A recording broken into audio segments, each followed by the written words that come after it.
Scott. I've got a few questions. One is, we're sitting in front of this massive calendar here that you kind of refer to as this calendar that could have been, or this dead calendar. What are we looking at here? This is everything that didn't happen after the middle of March of 2020. Yeah. And I use this as a programming kind of planning calendar, putting up all the different events, and it's a way of kind of tracking it and moving things around. And when things shut down in March, it hasn't really been touched since. Yeah. And I haven't touched it kind of in a way of a reminder of what once was, but also as a way of kind of planning as we step forward. You know, I wonder if you think of 2020, before we kind of get back, I'd like to start kind of a little bit before this, but do you think of it as a lost year, or do you think of it as kind of a pivot moment? It's not a lost year, it's a pivot moment.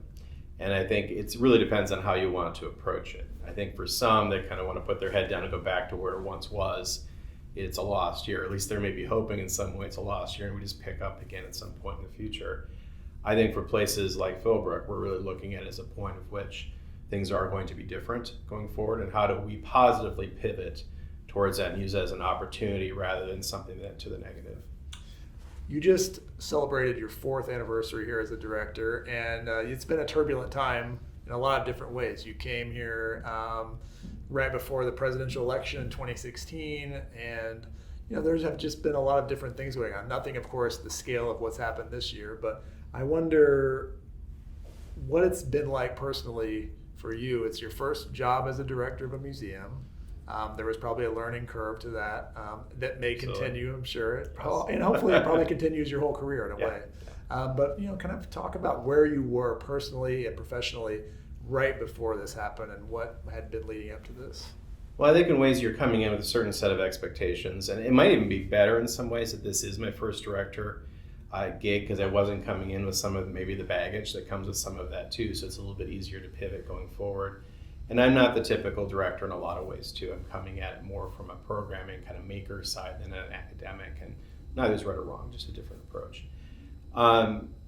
But coming in, I agree, it is a constant learning process no matter what, and that will continue going forward. At least it should continue going forward. And I look at this year as being a tremendous learning experience, and not one that we chose, but one that was kind of thrust upon us. But if you aren't learning from this, you're definitely not doing it right. And knowing that it's imperfect. And a lot of times you're looking at situations, and I feel like it's almost been week by week during 2020 that you're forced to make a choice between 2 bad decisions. It's just which one is a little bit better than the other. But being somewhat comfortable with that, and then be able to make a decision and move on. And I think that's the hardest thing, is like we're going to make a choice and we don't have all the information. We have partial information. We're making a certain amount of guesses towards something because we just don't know. And there's real people's careers, there's real people in our community that are impacted by the decisions we make. But to make a decisive decision, move on from it, and then react from that going forward. And I think that's part of it, is like, how do we kind of make those decisions, and at times making those on a daily basis. So I think the speed at which things are happening, the gravity of which some of the decisions are, particularly for an institution, for the field, but also for our community, is really different than it was in 2019. What do you think? Well, let me put it this way. The museum closed around St. Patrick's Day. We responded pretty quickly, put together an internal task force, I guess, a team, to think about how to basically take the full museum online into a social space, all those different things. That all happened pretty quickly. What do you think we had going for us in terms of our setup and our nimbleness that made that possible at that moment? I think we'd already been doing a lot of the work prior to this. So we had a staff that was working across departments. We had kind of eliminated a lot of the processes that slow down some of the decision making. And we were kind of looking at ways that we can make kind of lightweight experiments, and also had a pretty robust digital platform already. So that put us in a better position, I think, than some, that we could transition quickly and do that effectively. I think what we're able to do in those first few days is say we're going to take the process and make it much shorter, that we can go from an idea to execution within hours instead of weeks and months, and know that we're going to make some mistakes, we're going to learn from it, and know that we can just kind of keep moving. And it's going to be somewhat rough. It's going to be imperfect. It's going to not be maybe as produced as things would have been in the past. But know that's what the moment called for, and that's okay. And what I think has been good is we were able to do that and pull in other members of the staff to participate in ways that they hadn't before. So what that looked like is within the first month or so, we were doing what we call family art clubs. So these are educational opportunities for kids, art programs online that our team from the education department were putting together. We were doing concerts. We were doing all kinds of things. We did opera on the roof. We did partnerships with other places. I kind of think of this pandemic period in kind of chunks. There was kind of the early responsive pandemic, and and here we are now. But what were a couple of the things that you thought worked best in that early period, and also that kind of made you proud, of the team and what we were doing here? Yeah, I think there's several things. And there's some of the stuff for the online programming. It was to be able to start to do lessons that people could do at home. So we had our family art club that people would happen, and we do it regularly. So you'd know every Saturday morning there'd be a new lesson. I think giving something that families could do together that felt very kind of meaningful and tangible and something that people could count on was successful. I think some of the things you'd expect, behind the scenes tours and things that you'd expect us to do, were also popular. But the thing that I think really took off was things that we could do with our horticulturists in the garden.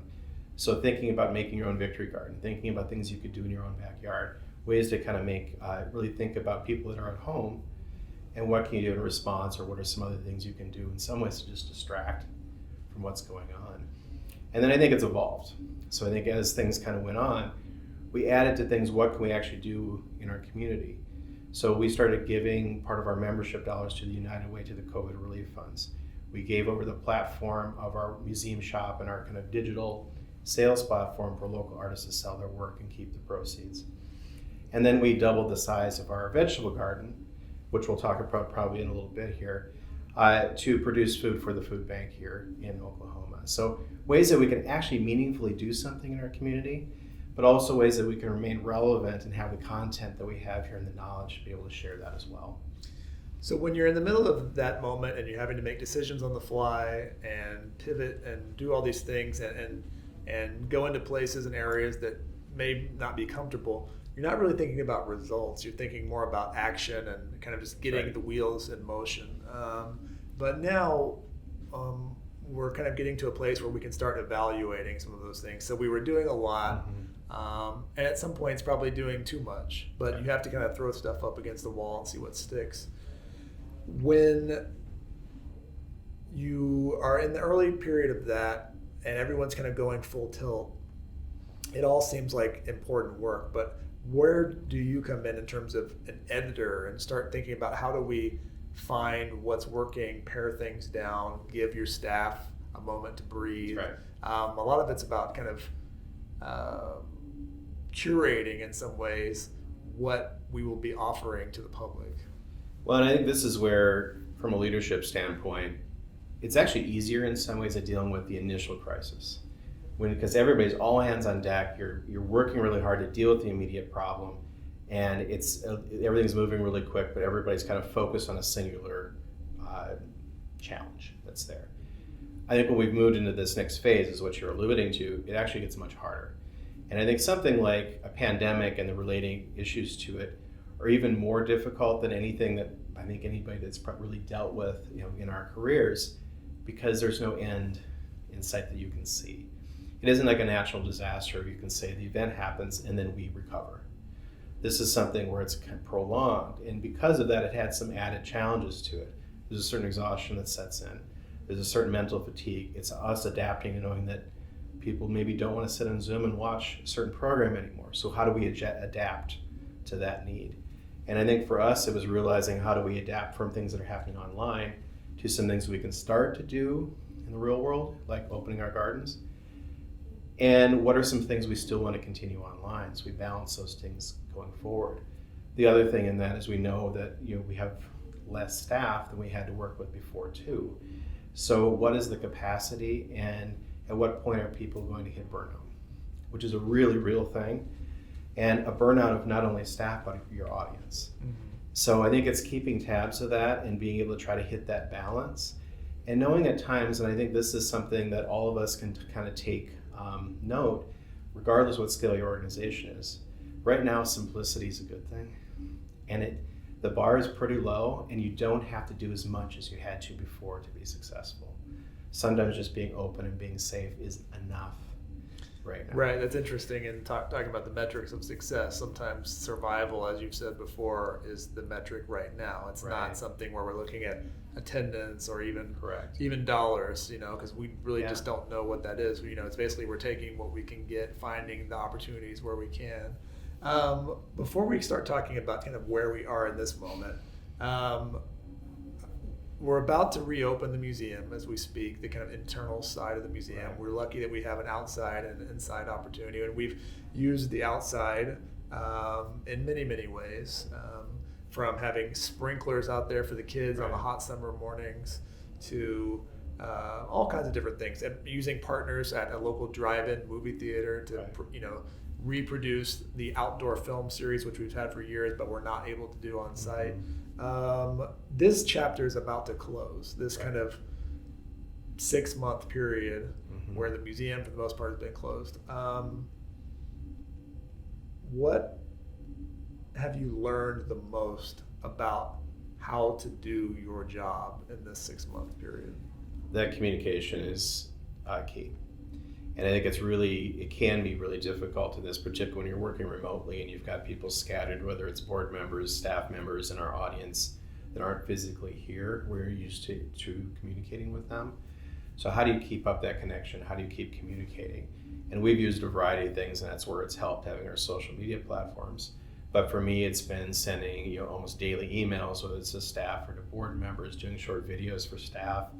How do you keep conveying? You've been doing a daily staff video almost every day of the week, weekdays. Yes. Sometimes it's 2 minutes long, sometimes it's 8 minutes long, but usually under 10 minutes long. And I'm sure that gets monotonous doing that all the time, but it's been important to you to do that. Why is that important to you? Because I think it's important for staff to hear directly from me, and also that I can share. And I'm pretty candid in them, and there's times with those videos, there's a lot of information it's important to convey and really important things. And there's times of which I really don't have a whole lot that's new that day, and I might talk about movies that we're watching or talk about stuff that our kids might be doing or things that are about real life, but also conveying where I'm having the same challenges that other people are too. The last couple of weeks it's been about distance learning with our kids and the real challenges that are with that. But I think it's a certain way of humanizing it, but knowing that we're all kind of dealing with these challenges in different ways, and we're all going to get through it together too. But it's important, I think, to hear from me directly, and also not just have it come out in an email or like once a month we have an all-staff meeting. I think that's really important. And you know what? It's for me too, to have some sort of kind of back and forth and conversation that's happening there that I've been missing as well. It's funny, we talked about the daily or weekly art opportunities and the kind of at-home teaching that our education department does. Have you ever thought about how much of your job, especially now, is in some ways therapist, psychotherapist, teaching about empathy? Because I noticed there's a pattern in a lot of the videos and talks that you do. You're always saying things like, think about your other coworkers, take time to think about how what you're doing is affecting someone else, and vice versa. And all it's almost the way someone would talk of like as a counselor of some kind. Right. And it really sometimes has nothing to do with museum or art or business. And that's needed more now than ever. When did you see that need? And why is that so important to kind of reinforce on your end? I think I saw it way before all of this that's happening now. And if you had asked me 2 years ago, I would say my job is a combination of negotiator and therapist. It's those two kind of roles. It's like, how am I understanding somebody's need and helping to kind of fulfill that need? And that might be asking somebody to support the museum. It also might be thinking about a new program we do for our audience. But it's a combination of kind of that negotiation, but also thinking about how do you identify what the need is for people going forward. And often I'll get questions, particularly from students, like what class should I take if I want to be a leader in a museum or any sort of cultural organization. And I look back, it's not any class I took in college. It was the years that I worked in customer service, bartending, working in a coffee shop, working in sales, working those things where you had to deal with people and understand somebody had a need. How do you identify it? How do you make sure when they leave they feel like they had a good experience? It's really no different in this. People skills. People skills. And I think now in this moment, it's just heightened. I mean, we are looking at a pretty major mental health crisis, I think, everywhere. I think some of this was there before COVID. I think it's just made it worse.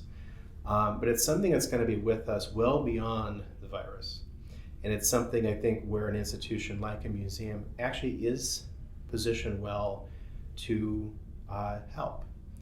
But it's how you do that, and it's thinking about how do you help if you don't actually listen and understand that audience and what they're actually needing. I recently heard somewhere kind of a great analogy about what this COVID-19 era has done, and it was basically saying BMW, I believe, has a system for their cars when they're on the line, and they'll do at random, they'll take one of the cars off of the line, and this giant machine comes in and shakes the car so violently that if anything is loose on the car, it will come off and show that there's a flaw in the system. COVID-19, for whatever business, organization, whatever you're in, is that times 10, right? So anything that you had that was loose already has become very, very obvious. I wonder what flaws that you've seen inherent to the museum that pre-existed have become more visible due to this. There's quite a few of them, actually. And I think this is something that there are certain things that the field was going to face regardless. This is just accelerated. And I like that analogy of like shaking it loose. So I think COVID is actually, there's the financial component of it. The fact is that many institutions were in almost immediate financial distress from the impact of the pandemic. And that means you're living really close to the edge and you really don't have a reserve. And putting Philbrook even in that category a bit too. So it's thinking about how we measuring success. Is success just more? More shows, more square footage, more people coming through the door is the only way we measure success. But then there's also issues of race that we've been dealing with, and that's been present, and then everything that's been happening around George Floyd and others have heightened that on top of everything that's going on. There's issues of labor within the field that were there way before all of this. And then the pandemic's made some of those gaps even more apparent. So you have to deal with all of that, and not any one thing, and they're all interrelated. I think that's the one thing to understand, is that it's not any one thing and they are together. If you don't solve where the support and the finances are coming from and think about new ways of supporting the museum, it's really hard to deal with some of the racial issues, dealing with issues of labor, dealing with even the sustainability of the institution. So I think coming out of this, it'll be really interesting with all those things present and exposed. How are people going to respond? Just before we move on to kind of the present moment where we are now, I'd like you to kind of look at the flip side of that same question, which is, what's something that we had going for us in a good way that was revealed to you in these past 6 months? Well, there's things that I knew before, that we have a really talented staff, and I feel that even more so now, having the opportunity and people stepping up and all of that. I think the thing that was really revealed to me too is that we have a community here that in the moment of crisis stepped up. They stepped up their giving, they stepped up their support. And to me, that was a reinforcement of the direction that this institution was heading before all of this, and that we've been able to carry that through. You don't really know till you get tested in it.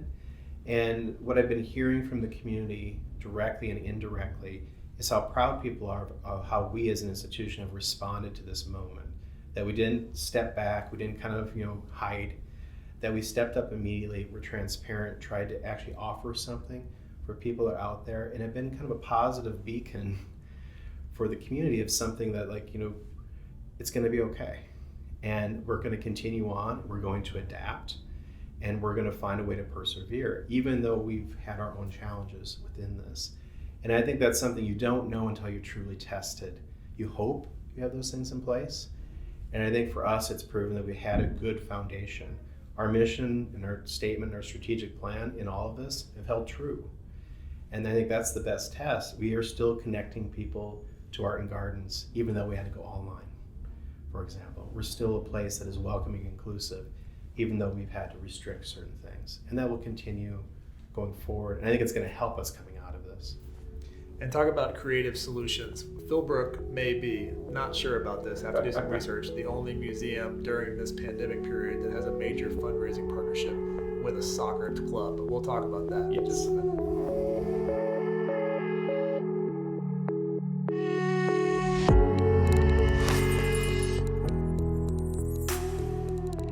So I want to talk for a second about where we are right now.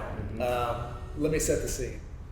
The museum is on the cusp of reopening inside the villa here, which has been closed for a good 6 months. The gardens have been open to some capacity. We've taken this opportunity to kind of rethink and rehang a lot of the interior museum, so there have been some opportunities here during this closure to do some actual work tied to especially some of the questions of diversity and race and some of those representational issues that have happened and popped up over the summer. What are you feeling right now in this moment as we prepare to reopen? Cautiously hopeful. I think people are very eager to get back, and we had the gardens open for a couple of months, and people have been able to come out of those spaces and have been, very grateful that we were open, kind of have a little slice of normalcy back. And I think being able to open the entire campus, including these interior galleries, will bring even more of that back. People are, they're very hungry for having the museum back in their life. And I think it's also looking for a place where we can be a place of reflection, a place to deal with these really relevant issues such as race, but also a place of just escape and relaxation and just to be able to get away from everything that's happening. So I think we serve a lot of different roles there. And some of those roles on different days to the same person. But like you said, we did use this opportunity as a time to kind of reset several things in our collection, be able to re-examine kind of what are we saying as an institution? How does our collection represent that? In a lot of ways, the changes that we've been making over the last several years had not been totally represented in how our collection presented itself. It still had a predominantly white European kind of traditional museum approach. And now we're kind of moving in a direction over a reinstall over a couple of years that'll bring a lot of different voices into that conversation, and it's long overdue, to be honest. I wonder, having had this time, you mentioned when we were kind of talking about where we were, about one of the weaknesses a lot of museums face was, they weren't on good financial footing, to where when a crisis occurred, boom, it just kind of kills everything. I want to talk about a couple of things.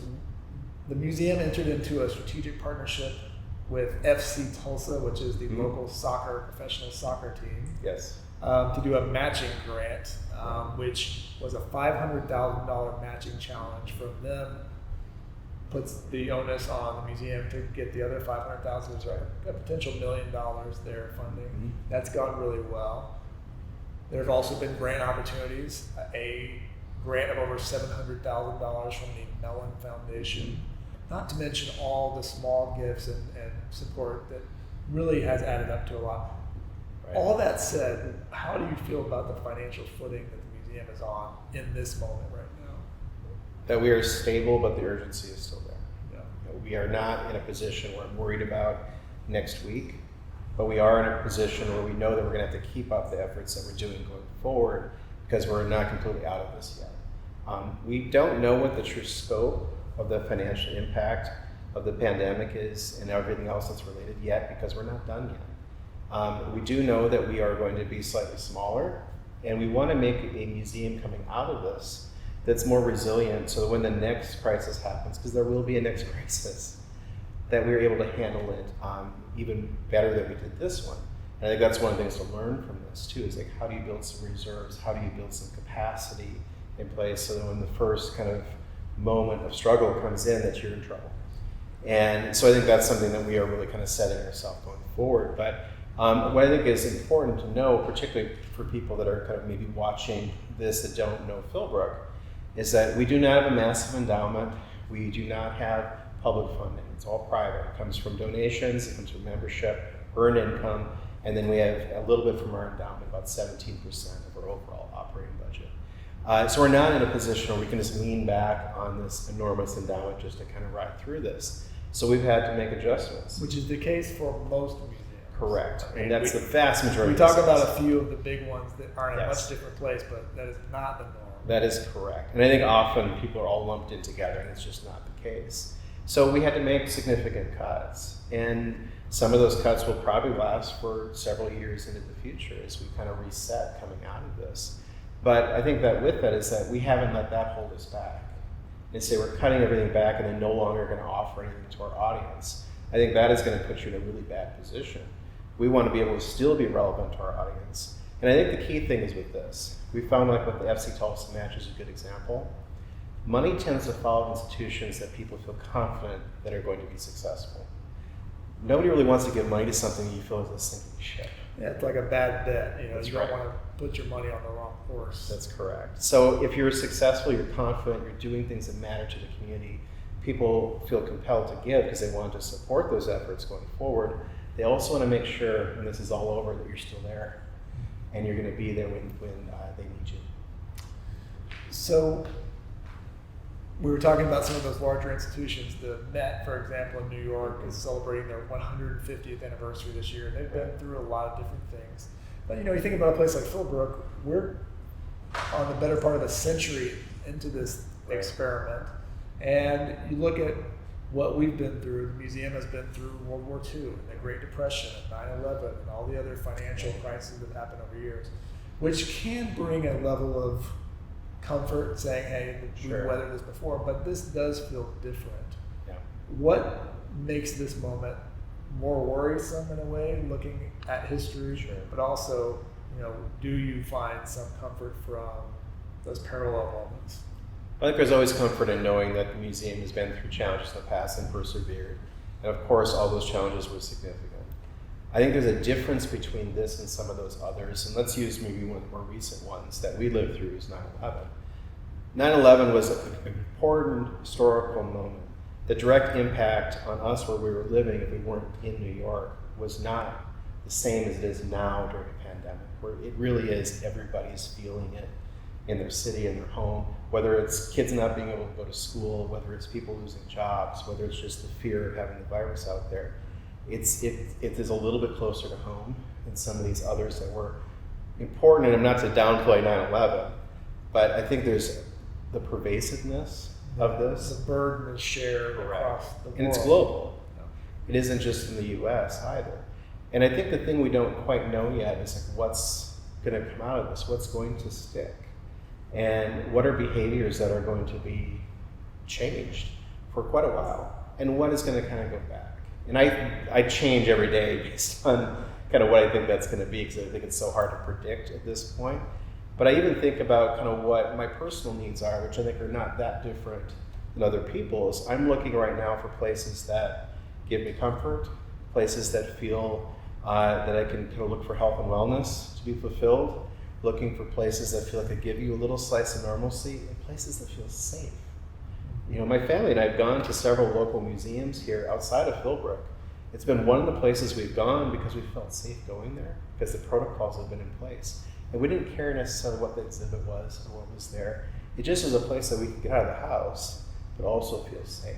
And I think this is where a lot of different types of attractions and cultural organizations are trying to kind of figure that one out. And how do you balance that and have enough people coming through the front door to keep running, but also maintain all the protocols we've put in place?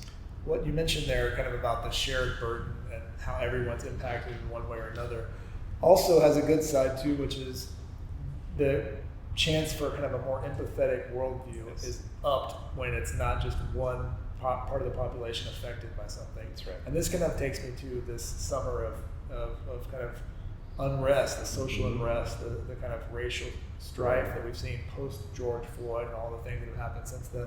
That has hit us just like everyone else. Right. Tulsa being the site of the 1921 Tulsa Race Massacre is in some ways had a spotlight here that's been brighter than a lot of places around the country for many reasons, pop culturally and all the other things. During this pandemic and everything else, that's another issue we've had to deal with, and we talked about rethinking some of the museum and using this time to rehang a lot of the museum through that lens. That's something that also has not always been a shared responsibility or a shared burden. But it does seem like something has changed where there's a much broader buy-in. How are we dealing with this? Yeah, I think there's obviously issues that have been there well before all of this, but they've become more urgent, I think, in this moment, and I think that is a overdue and a good thing, and I think it's something that and I know we do as an institution, feel like we need to seize that moment and make some of the changes that we've been talking about for quite a while, but we maybe have not acted as quickly as we had hoped. And this is a moment where we can do that. But I think it needs to be more than just words. I think often there's a lot of institutions, and you see this with museums, something comes out, people put a statement out, and it kind of goes back to business as usual because the pressure is not there, and change is hard, particularly when you're dealing with things like this that people may have different viewpoints from. So, we feel strongly here that not only are we going to make those statements, but we're going to put action behind it. So we've made a commitment that we are going to have half of our collecting over the next 3 years is going to be artists of color. We've put a commitment that we are doing a whole diversity, equity, and inclusivity audit of our staff, our board, and our partners. It's really looking at how do we make changes that come out of that, and that'll be a roadmap that comes out of that audit. And then we are doing exhibitions going forward that are going to align with the Tulsa Race Massacre Centennial, but also things that go forward beyond that. I think it's really important that we're doing things in this moment that set a foundation to make real changes that go well beyond this moment, that go for decades into the future. It doesn't become something that just happened when there was all this intense pressure during a period of time, and then again it slips back. So I think it's really important to keep that urgency there. And that's where we need to have this kind of endurance in this period of time. An endurance for those efforts, an endurance for efforts on some of the other things, whether financial or public health.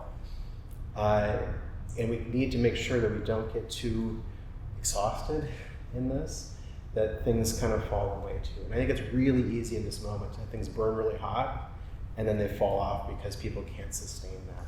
How can we be sustainable in those efforts going forward? Before we move on to talk about where we're going, one last question kind of about where we are, which relates in some ways to where we could go.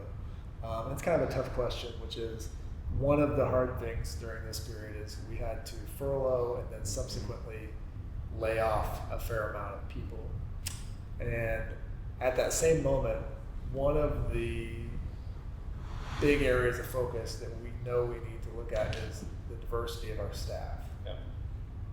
At a moment where we don't have the money to be adding staff, we actually have contracted our staff size.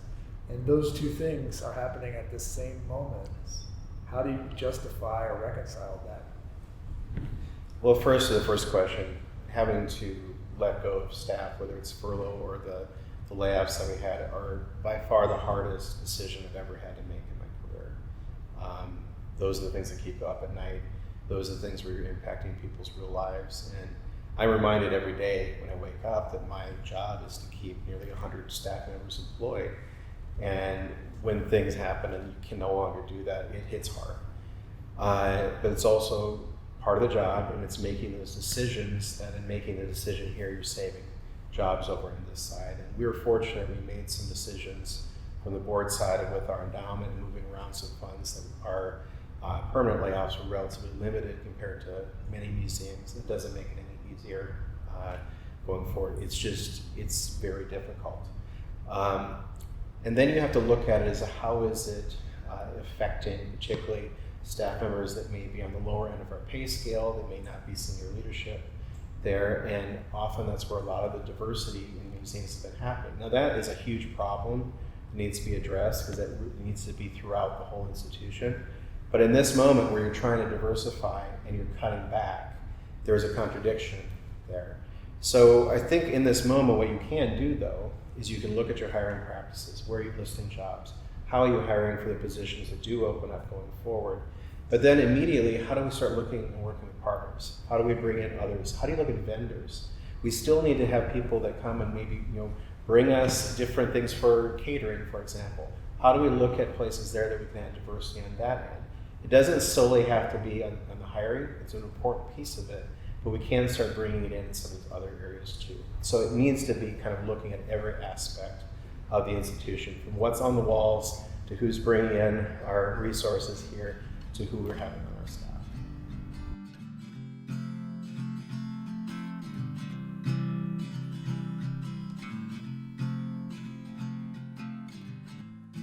So we are here in the beautiful log cabin that sits in the back of the Philbrook property, piece created by artist Carl Unisch. And it kind of speaks to new Philbrook, but also kind of speaks to where we might be going. It's a good place to start talking about the future a little bit, because this is one of our more recent additions to the Philbrook experience. We've talked about where we were, where we are. Now, the most mysterious component is what's coming, because we are all trying to be psychics and try to figure out what's coming. We don't know what the end of the pandemic looks like. We don't know when the economy will fully come back.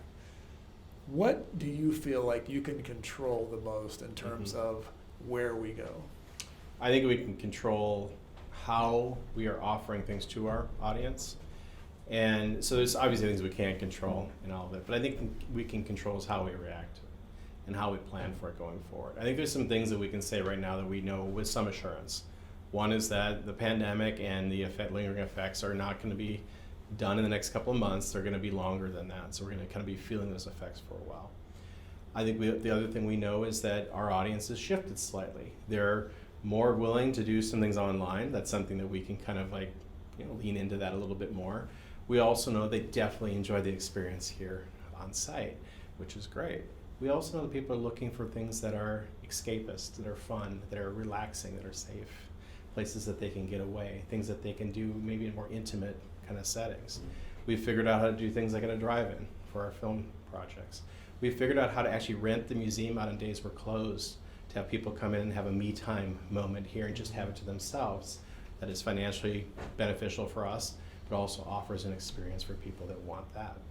And in some ways, sitting in the cabin, this kind of brings a lot of it together. This was kind of, in some ways, I view it as kind of my thesis statement to the museum. This is an art piece, but it's a functional space. So it is a space that we want people to gather in. It has heat and air conditioning and Wi-Fi. It's situated around a vegetable garden. We have a little outdoor kitchen out here. It's a place for social gathering. So that's the thing too, is how do we think about a place for gathering and bringing people together in an era where that is dangerous in some cases. That's true. I hadn't really ever thought of this space as kind of a hub, but I guess in your vision it is kind of building around this piece. Correct. So I think it's thinking about, so much that we've done, not just Philbrook, but museums, but particularly Philbrook, was about gathering people together. And I think about, performance and live music and all the things that are about gathering people together. How do we adapt in this moment to be a space where we can still do some of those things, but have it at a little bit of a distance, and then slowly start to work back? And I think we're fortunate. We have a large 25-acre garden here that we can leverage going forward. The other piece is this. We know that we're maybe in a better position than some of our other partners in the community. How can we help some of them by offering space? Lining up our different kind of offerings that we want to have here, and know that we can't do everything. So how does some of those partners come in and fill in? So for example, we've been having a local yoga group come and do classes here. We did family yoga. I actually brought my family out to do family yoga here on Saturday. And for me, I realized that I needed that. I needed a place to just turn everything off for a little while. Be in a place where I could just be in the moment, not think about that, but also get out and be more active. So this is things too, is thinking about how as a museum can we be a place that is centered around health and wellness, because I do think that's the future, that's the umbrella for the next couple of years. Thinking about mental health, physical health, and how do we deal with really important topics, deal with things like race, but do it in a place where we can think about that and having honest conversations, and also think about kind of that mental and emotional health at the same time too. I think that's a future that we know is going to be there, and a place that the museum is suited to help. Well, it's kind of about that thing we've gotten back to a lot, which is this balance, right? You want to be in a place for escape and taking a break, but you want to also be a place where we can deep dive into some issues and talk about some things. But it's about what's the right mix of those two things. And you don't want to be too much one or the other. I wonder, what you think about the future of not just museums, but you talked about music venues and places Right. like that. A lot of places are struggling with what we do here. You've also talked about the fact that if we don't take some of the things we learn from this and carry it beyond this, Mhm. then we're not really doing it the right way. So how do you see other entertainment venues, museums, kind of learning lessons from this period, but using what we learned far beyond the pandemic and where we are?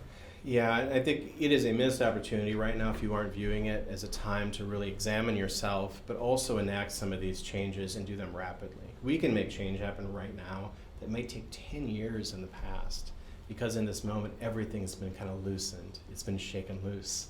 So that means you can move it quicker in some of these areas. And that can be in areas of diversity, but it also can be in areas of saying that we're going to be a space that more aggressively acknowledges that we're about entertainment, and we're a place about bringing people together and doing that in a safe manner, as well as something that might be more academic on this side.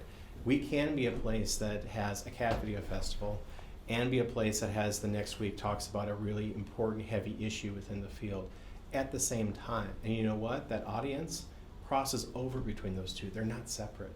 Yeah. What keeps you up at night thinking about the future? And I guess specifically related to the museum. I think Sure. there's a lot of things maybe for your personal life or your family that keep you up at night too. But what keeps you up at night? And on the flip side, what do you see as the best opportunity coming out of this? Sure. What keeps me up at night is making sure that we're here for years to come. And it's making sure that we're sustainable, that we're resilient, that we have the support coming in. And that's an ongoing thing. It's not something that suddenly we got this grant or we got this gift and it's over. For us, it is continual. You need to keep getting the next one going forward. And so for me, it's that support, because that's keeping everybody's jobs. It's also keeping us to be this cornerstone in the community. And I think part of it is that most of us are in this field because we want to impact people. We're here not because of a paycheck first and foremost, but because we want to help people. And the more that we're able to have support here, the more that we can help people. And I feel that's really important. And the second part you said was, what was it, Jeff? The second part of your question there? What do you see in this moment that makes you excited? Yeah. There has to be something that, kind of recalibrates the way you were thinking you might even have a Sure. career moving forward. It's like, what am I excited about now that Right. you might not even thought was a possibility before? I am reinforced every single day that a museum is not a dying field. It is not a dying entity. It's actually even more vibrant and needed now than it ever was before. And I feel like I'm personally in a place, and I feel like our institution's in a place, to show what that future looks like. And that future can look different. It can be a place that we have a stained glass log cabin as a place of kind of gathering here. It also can be a place that we're dealing with issues of race and representation up in the galleries upstairs, and a place that we can have a film out here and BMX bikers like we did a couple weeks ago. All those things are happening within feet of one another in the same space. So that makes me excited, because that means we have all these different activities, voices, populations of people coming over and intermingling together and connecting in ways they never would have otherwise. Some of our most successful events have been these weird kind of mashups of things. We had a lowrider picnic out front, where we had lowrider cars and a picnic out front in this really wealthy white midtown museum. That's exciting when you have those things on top of each other and people kind of interacting. So I think in this, it allows us to kind of push back a bunch of the barriers that were there before. A lot of things that I think that hold museums back, because we've never done it that way, that's like not serious enough, or it's not academic enough, or in some ways it goes into a territory that we just normally don't focus on. This is the moment to throw all of that aside and say, what are we going to do that matters to the people who are actually walking in that front door? I don't care what New York thinks about what we're doing here. I don't care what some journal writes about it. I care about the person that came in with their family and went home and said, like, I learned something today. I was excited about going there, and I want to come back again.